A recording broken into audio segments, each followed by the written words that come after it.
पुराणों में भगवान गणेश से जुड़ी कई मान्यताएं मिलती हैं। इनमें से एक है गणपति और तुलसी की कहानी। आइए जानते हैं इसके बारे में। गणेश जी भगवान शिव और मां पार्वती की संतान हैं। गणेश जी की पूरी आकृति में सबसे महत्वपूर्ण उनकी सूंड मानी जाती है। इसके अलावा गणेश जी के 2 बड़े कान हैं और किसी आम व्यक्ति की तरह उनका बड़ा सा पेट है। गणेश जी को विघ्नहर्ता भी कहते हैं। हिंदू धर्म में 5 सबसे ज्यादा पूजे जाने वाले भगवानों में एक गणेश जी भी हैं। पढ़ाई, ज्ञान, धन लाभ और अच्छी सेहत के लिए भी गणेश जी की पूजा की जाती है। शिव महापुराण के मुताबिक गणेश जी का शरीर लाल और हरे रंग का होता है। ब्रह्मवैवर्त पुराण के मुताबिक मां पार्वती ने संतान पाने के लिए पुण्यक व्रत रखा था। माना जाता है कि इस व्रत की महिमा से ही मां पार्वती को गणेश जी संतान के रूप में मिले थे। ब्रह्मवैवर्त पुराण के मुताबिक जब सभी भगवान गणेश जी को आशीर्वाद दे रहे थे, उस समय शनि देव सिर को झुकाए खड़े थे।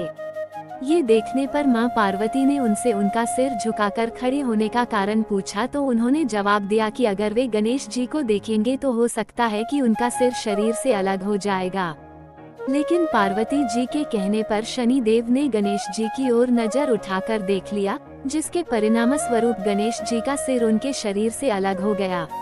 ब्रह्मवैवर्त पुराण में ये भी बताया गया है कि शनि देव के देखने पर जब गणेश जी का सिर उनके शरीर से अलग हुआ तो उस समय भगवान श्रीहरि ने अपना गरुड़ उत्तर दिशा की ओर फेंका, जो पुष्यभद्रा नदी की तरफ जा पहुंचा था।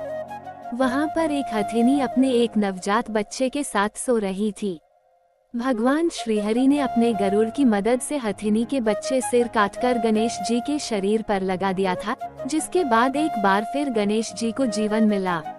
ब्रह्मवैवर्त पुराण के मुताबिक भगवान शिव ने एक बार गुस्से में सूर्य देव पर त्रिशूल से वार किया था। भगवान शिव की इस बात से सूर्य देव के पिता बेहद क्रोधित हो गए और उन्होंने भगवान शिव को श्राप दिया कि जिस तरह भगवान शिव ने उनके पुत्र के शरीर को नुकसान पहुंचाया है, ठीक उसी प्रकार एक दिन भगवान शिव के पुत्र यानी गणेश जी का शरीर भी कटेगा। एक ये भी पौराणिक कथा है कि एक दिन तुलसी देवी गंगा घाट के किनारे से गुजर रही थीं। उस समय गणेश जी वहां पर ध्यान कर रहे थे। गणेश जी को देखते ही तुलसी देवी उनकी ओर आकर्षित हो गईं और गणेश जी को विवाह का प्रस्ताव दे दिया। लेकिन गणेश जी ने इस प्रस्ताव से मना कर दिया था। गणेश जी से न सुनने पर तुलसी देवी बेहद क्रोधित हो गईं, जिसके बाद तुलसी देवी ने गणेश जी को श्राप दिया कि उनके 2 विवाह होंगे। इस पर गणेश जी ने भी तुलसी को शाप दे दिया कि उनका विवाह एक असुर से होगा। ये शाप सुनते ही तुलसी गणेश भगवान से माफी मांगने लगी। तब गणपति ने कहा कि तुम्हारा विवाह शंखचूर्ण राक्षस से होगा, लेकिन इसके बाद तुम पौधे का रूप धारण कर लोगी। गणेश भगवान ने कहा कि तुलसी कलयुग में जीवन और मोक्ष देने वाली होगी, लेकिन मेरी पूजा में तुम्हारा प्रयोग नहीं होगा।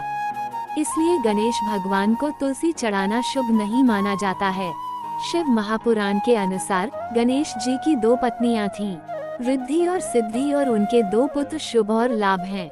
ब्रह्मवैवर्त पुराण के मुताबिक एक दिन परशुराम भगवान शिव से मिलने के लिए कैलाश मंदिर गए थे।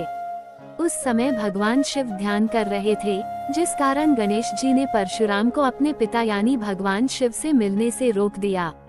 इस बात से परशुराम बेहद क्रोधित हो गए और उन्होंने गणेश जी पर हमला कर दिया। हमले के लिए परशुराम ने जो हथियार इस्तेमाल किया था वे उन्हें खुद भगवान शिव ने ही दिया था। गणेश जी नहीं चाहते थे कि परशुराम द्वारा उन पर किया गया हमला बेकार जाए, क्योंकि हमला करने के लिए हथियार खुद उनके पिता ने ही परशुराम को दिया था। उस हमले के दौरान उनका एक दांत टूट गया था, तभी से उन्हें एक दंत के नाम से पहचाने जाने लगा। गणेश पुराण के मुताबिक व्यक्ति के शरीर का मूलाधार चक्र गणेश भी कहा जाता है। उम्मीद है कि आपको जानकारी पसंद आई होगी। वीडियो अच्छी लगी तो वीडियो को लाइक करें और चैनल पर पहली बार आते हैं तो सब्सक्राइब करना ना भूले। धन्यवाद।